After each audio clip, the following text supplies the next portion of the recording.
አልቻልኩም አሁን። ስለዚህ ግባ ወደ ቤቴ ጌታ ሆይ ከራሴ አላቀኝ። ለራሴ ጥሩ ጌታ ጥሩ ባሪያ ልሆን አልቻልኩም። ጥሩ ጌታ ልሆን አልቻልኩም። ጥሩ መሪ ልሆን አልቻልኩም። ለራሴ ሰውነት ለገዛ ሰውነት ጥሩ እረኛ ልሆን አልቻልኩም። የገዛ ህይወቴን ለማስተካከል እንኳን በትክክል እየኖርኩ አይደለም። ስንፍና ይዞኛል። መሽቷል። ነገሮች ጨልመዋል። ሞት ሞት ነው የሚሸጥ። ራስህን አጥፋ አጥፋ ነው የሚለኝ። በተለይ በዚህ ዘመን ስለዚህ ጨልመዋል። እኔ ምንም ተስፋ የለኝም።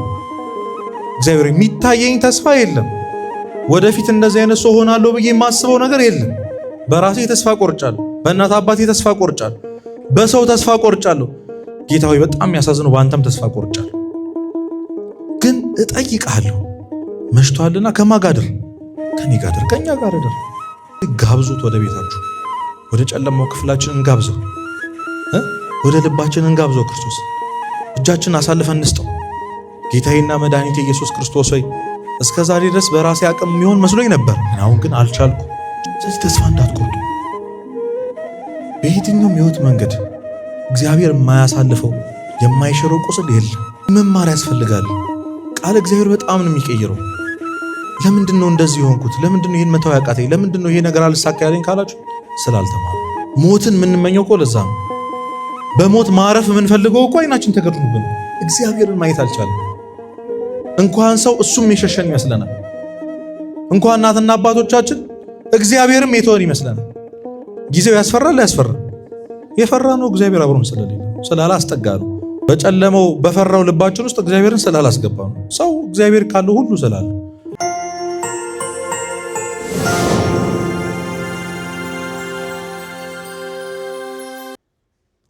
ቅድም እንዳልኳችሁ እንደ ሙዳችን ነው የምንቀያየር። ከደበረን እንተዋዋለን፣ ደስ ካለን እናዳምጣለን።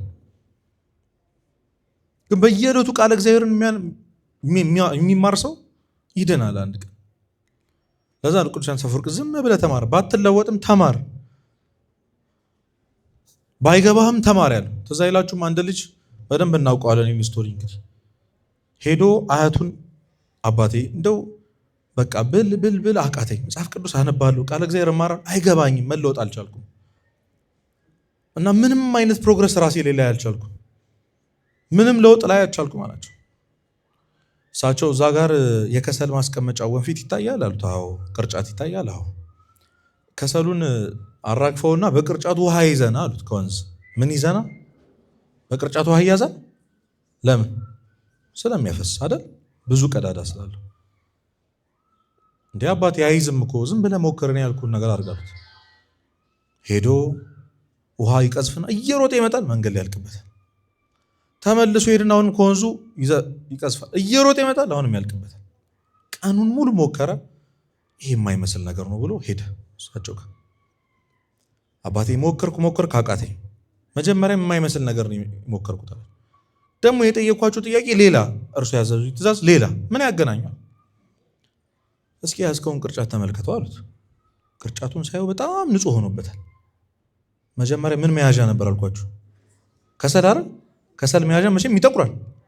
እየዞረ ውሃ ሲያረግበት ሲመላለስ ቅርጫቱ ምን ብሏል?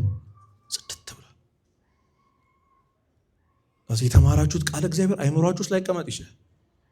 ዛሬ የተማርነው ትምህርት ምንም ነገር እንዳልሰራ ዝም ብለህ ተማር። የውሃ ጠብታ፣ የማያቋርጥ የውሃ ጠብታ አለትን እንደሚሰነጥቅ ይላል ቅዱስ ዮሐንስ አፈወርቅ። የማያቋርጥ ቃል እግዚአብሔር የደነደነው ልብህን ይሰብርልሃል፣ አንድ ቀን ይሰነጥቅልሃል። አንድ ቀን እግዚአብሔርን መውደድ ትችላለህ። አንድ ቀን ለንስሐ ለሥጋው ደግሞ ለተስፋ ደስ ስለሚል ሕይወት ያበቃሃል። ስለዚህ ዝም ብለህ ምን በል ተማር። ስለዚህ በየቀኑ ቃል እግዚአብሔር መስማት ያስፈልጋል። አዎ አልገባንም እኮ ጥያቄያችን ራሱ ምን እንደሆነ ላናውቅ እንችላለን። ግን መማር መቀበል ያስፈልጋል። ከማታውቁት ሰው ተማሩ። ልክ እንደነዚህ የኤማሁስ መንገደኞች አልናቁትም። ደግሞ ስለ ክርስቶስ አንተ ልትነግረን ነው ወይ? 3 ዓመት ከምናምን ወር እኮ አብረን ነበር ከሱ ጋር። በዋለበት ስንውል ባደረበት ስናድር ነበር።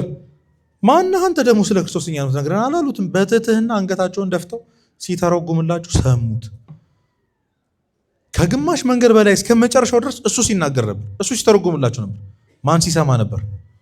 አያውቁትም እኮ ማን ነው ብሏቸው ነበር እኮ ጭራሽ።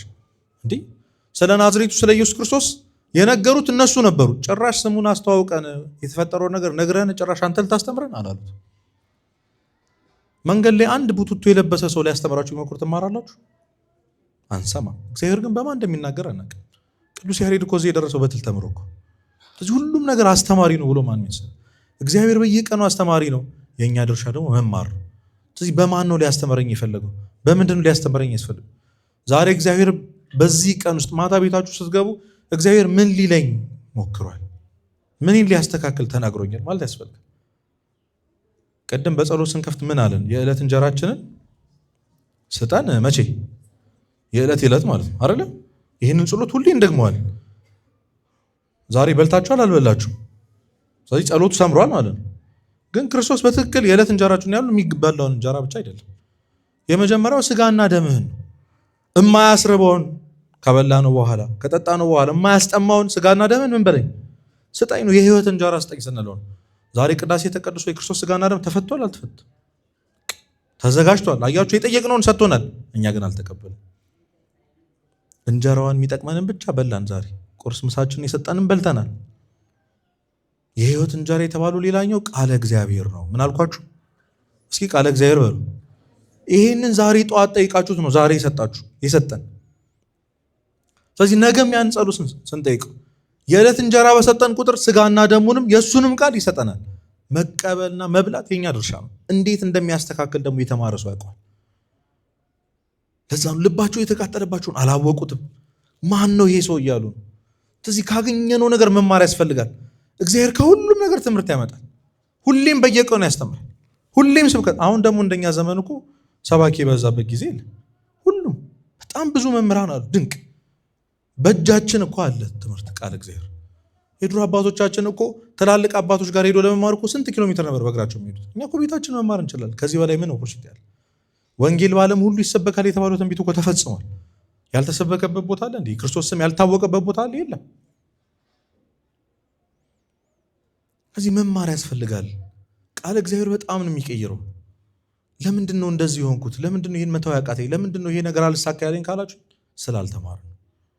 ያስተማራቸው መጨረሻም ሲደርስ መሸ፣ ጨለመ። ስለዚህ የትምህርታችን ርዕስ ምን ነበር? መሽቷልና ከማጋደር ከኛ ጋር ሰው ቅድም እንዳልኳችሁ ከኢየሩሳሌም ቢሸሽም መጸለይ እንዳለበት ቃሉን መማር እንዳለበት መጨረሻ ላይ ግን በዚህ የጨለማ ሕይወት ውስጥ ክርስቶስን መጋበዝ አለበት። እግዚአብሔር ማንንም ሰው አስገድዶ አይምርም። ማንንም ሰው አስገድዶ ወደ ኢየሩሳሌም አይመልስም። ማንንም ሰው አስገድዶ የራሱ አያደርግም። እግዚአብሔር ለሁላችን ነጻ ፍቃድ ሰጥቷል። ያንን ማድረግ የምንችለው መዳን ከፈለግን መዳን የምንችለው ማንን? ያንን። ስለዚህ ጋብዙት ወደ ቤታችሁ፣ ወደ ጨለማው ክፍላችን እንጋብዘው፣ ወደ ልባችን እንጋብዘው። ክርስቶስ እጃችን አሳልፈን እንስጠው። ጌታዬና መድኃኒቴ ኢየሱስ ክርስቶስ ሆይ እስከ ዛሬ ድረስ በራሴ አቅም የሚሆን መስሎኝ ነበር፣ አሁን ግን አልቻልኩም። ችላችኋል? በራሳችሁ አቅም አልቻልኩም አሁን። ስለዚህ ግባ ወደ ቤቴ፣ እምነትን ጨምርልኝ፣ የሰጠኸኝን ነጻ ፈቃድ አሳልፌ እንድሰጥህ ከራሴ አላቀኝ በሉት። ጌታ ሆይ ከራሴ አላቀኝ። ለራሴ ጥሩ ጌታ ጥሩ ባሪያ ልሆን አልቻልኩም። ጥሩ ጌታ ልሆን አልቻልኩም። ጥሩ መሪ ልሆን አልቻልኩም። ለራሴ ሰውነት ለገዛ ሰውነት ጥሩ እረኛ ልሆን አልቻልኩም። የገዛ ህይወቴን ለማስተካከል እንኳን በትክክል እየኖርኩ አይደለም። ስንፍና ይዞኛል አይደል? ስክሮል ሳደርግ ነው የምውለው፣ ማመሸው ተኝቼ ነው ማለት መትጋት አቅቶኛል ለራሴ ህይወት እንኳን። ስለዚህ ከራሴ ምን በለኝ አላቀኝ። ከራሴ አላቀ የራስህ አድርገኝ፣ ያንተ ልሁን ጌታ ሆይ ማለት ያስፈልጋል። በነገሮች ሁሉ እጆችህ ይቅደሙልኝ ጌታ ሆይ። ፈቃድህ እስኪ ፈቃድህ በሉ ይሁን። የእግዚአብሔር ፈቃድ ሁሌ መልካም ነው። አባት ለልጁ እንደሚያስበው ከምንም ነገር በላይ እግዚአብሔር ለኛ ያስባል። ሁሌ መልካም። ስለዚህ መሽቷል ጌታ ሆይ ጨልሞብኛል፣ ወደ እደር ማለት ያስፈልጋል። ይሄ ደግሞ የንስሐ ትርጉም። ሄደን የንስሐ አባቶቻችን ፊት ወድቀን ህይወቴ ጨለማ ነው ብሎ ማመን ያስፈልጋል። ብዙዎቻችን እኮ ስላላመንን ኢጎ ይዞን እኮ ትዕቢት ይዞን እኮ ሰው ንስሐ ማይገባው ጻድቅ ነኝ ብሎ ካሰበ ብቻ። ታዲያ ለምን ነው ንስሐ ማንገባው? እንደ መሸ ካላወቀ አንድ ሰው ለምን አይገባም?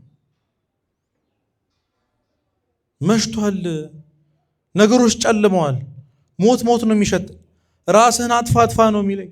በተለይ በዚህ ዘመን ደግሞ ስለዚህ ጨልመዋል። እኔ ምንም ተስፋ የለኝም። እግዚአብሔር የሚታየኝ ተስፋ የለም። ወደፊት እንደዚህ አይነት ሰው ሆናለሁ ብዬ የማስበው ነገር የለም። በራሴ ተስፋ ቆርጫለሁ። በእናት አባቴ ተስፋ ቆርጫለሁ። በሰው ተስፋ ቆርጫለሁ። ጌታ ሆይ በጣም ያሳዝነው በአንተም ተስፋ ቆርጫለሁ። ግን እጠይቅሃለሁ መሽቷልና ከማን ጋር እደር? ከኔ ጋር እደር፣ ከእኛ ጋር እደር። ምን ላይ ነው ተስፋ ያልቆረጥነው? ከአሁኑ እኮ መፍራት ጀምረናል።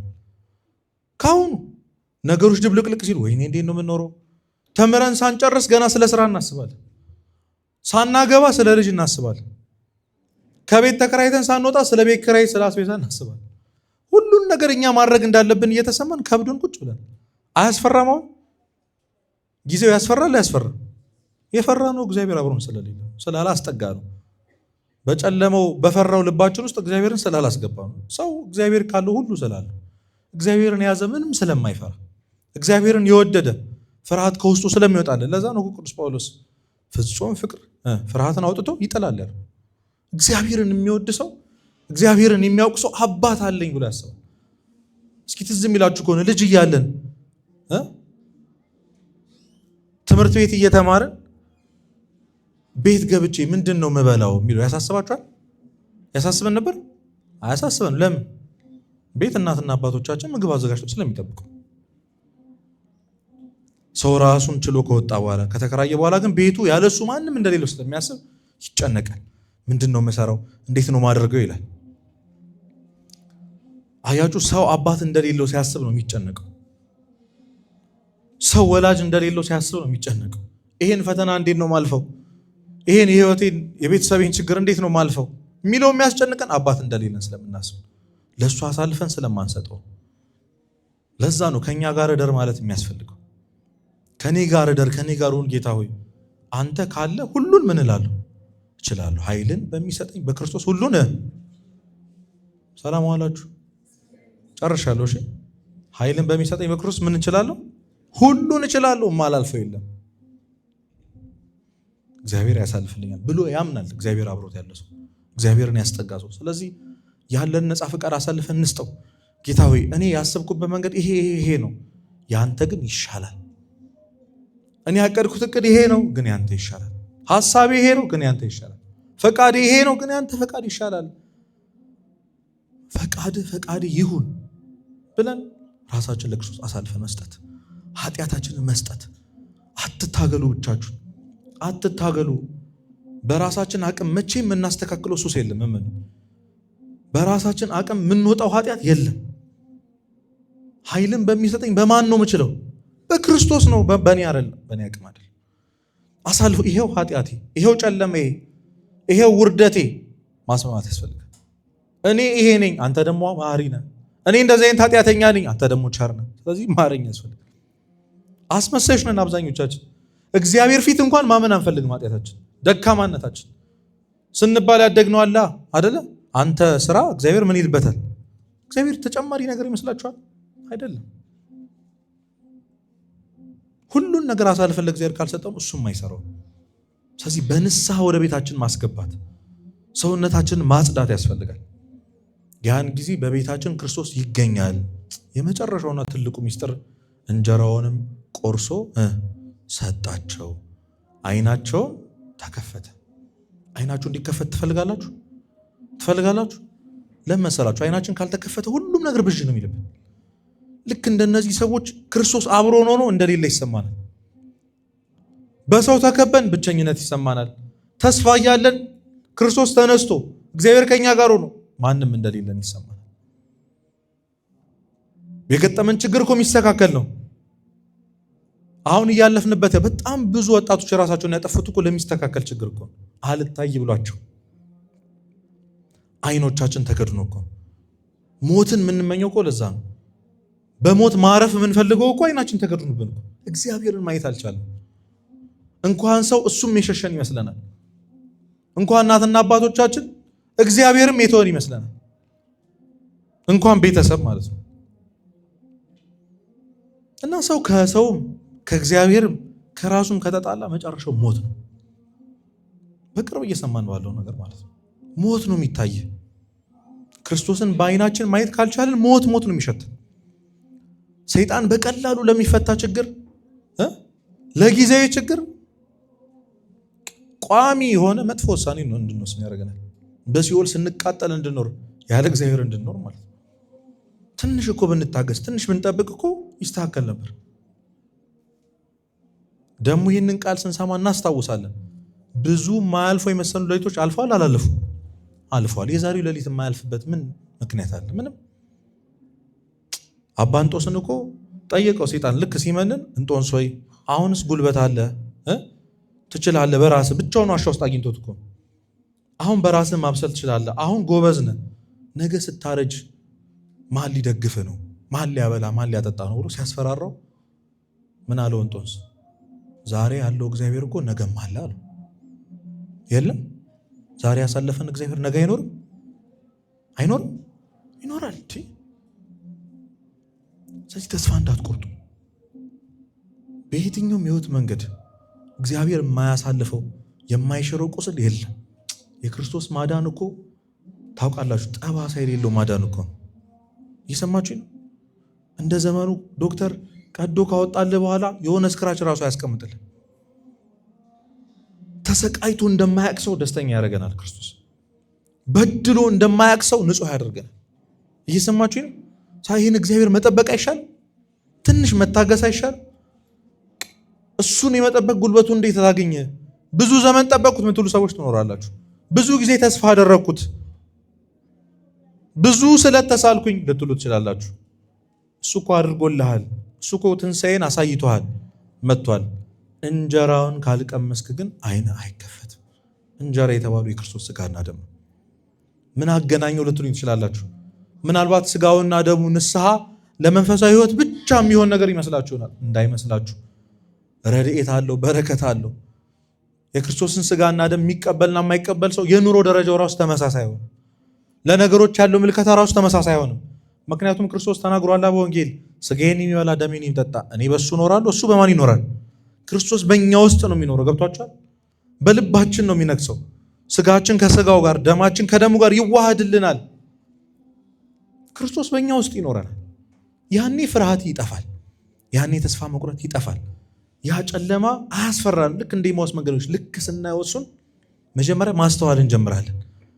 በመንገዳችን ሁሉ ክርስቶስ እንዴት አብሮ እንደነበረ ሲያስተምረን እንዴት ልባችን ይቃጠል የነበረው። አይ ጌታዬ ለካ አንተ ነህ፣ ለካ የከለከልከኝ ለዚህ ነው፣ ለካ ይሄን የሰጠኸኝ ለዚህ ነው፣ ለካ ይሄን ጸሎት አልሰማም ያልከኝ ለዚህ ነው የሚለውን ማስተዋል የምናገኘው እንጀራውን ስንቀምስ ብቻ ነው። ዓይናችን የሚከፈተው ከሰዎች ጋር ያለን ነገር የሚስተካከለው ከቤተሰባችን ጋር ያለው አሁን በሕይወታችን የምንታገለው ነገር ሁሉ የሚስተካከለው ምኑን ስንቀምስ ነው። ያችን እንጀራ ለመቅመስ እግዚአብሔር ይርዳል። ስለዚህ ስጠኝ በሉት፣ ጌታችሁን ለምኑት። ለምነው ምንም አልፈልግም ስጋና ደምን ስጠኝ። ብዙዎቻችን እኮ ብዙ ጻድቃን እንወዳቸዋለን። አረ እመቤታችንን በጣም እንወዳታለን። ቅዱሳን በጣም ሰማዕታትን በጣም እንወዳቸው እንጠይቃቸዋለን። አሁን እንደው ከቤት ከንብረት ከምናስበው ችግር ከሚፈታው ከሁሉ ነገር እንደው እመቤታችን ልጅሽን ስጭኝ ማለት አይቀርም? ከእሷ በላይ የሚቀርበው ሰው አለ እዚህ ምድር ላይ? እናቱ ናት። ልጅሽን ስጭኝ አንቺን እምቢ አይልሽም። የክርስቶስን ስጋና ደም እቀበል ዘንድ አብቂኝ ብለን ነበር እኮ እናታችን መጠየቅ ያለብን። ምንሳለው ስለት ሌላ ምን ፈልጋት ለጥቅማችን።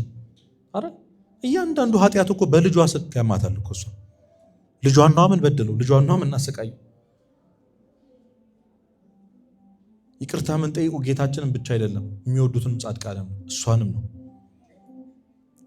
ግን እኛ ጥቅመኛ ነን። በቃ ኤክስተርናሊ የሚታየው ውጫዊ የሚታየውን ነገር ከተስተካከለልን በቃ እግዚአብሔርን አንፈልጉ። እስኪ እንደው በሕይወት ዘመናችሁ እንጦጦ ኪዳነ ምሕረትን እንደው ሰሚነሽን እንደው ቅዱስ ቂርቆስን ቅዱስ ገብርኤል ቅዱስ ሚካኤል ጠይቄው ተስዬ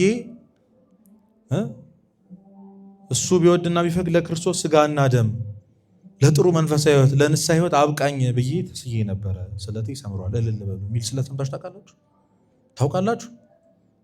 ይሄን ስጠኝ ብዬው ነበር ሰጠኝ። ይሄን አሳካልኝ ብዬው ነበር፣ ስራ ስጠኝ ብዬው ነበር። ሁላችንም ለጥቅማችን ነው የምንፈልጋቸው። ቢሆን ከኛ በላይ የቀረቡትን እግዚአብሔርን ቢሰጡ ወደ እሱ መቅረቢያ መንገዱ እንዲያሳዩ ከምንም ነገር በላይ ተስፋ ሊሆነን የሚችለውን የክርስቶስን እንጀራውን ስጋና ደሙ ቢሰጡን ነበር መልካም። ብትመኙ ሰው እስከ መጨረሻው መመኘት ያለበት የክርስቶስ ስጋና ደሙ። ከዚህ በላይ ተአምር የለም።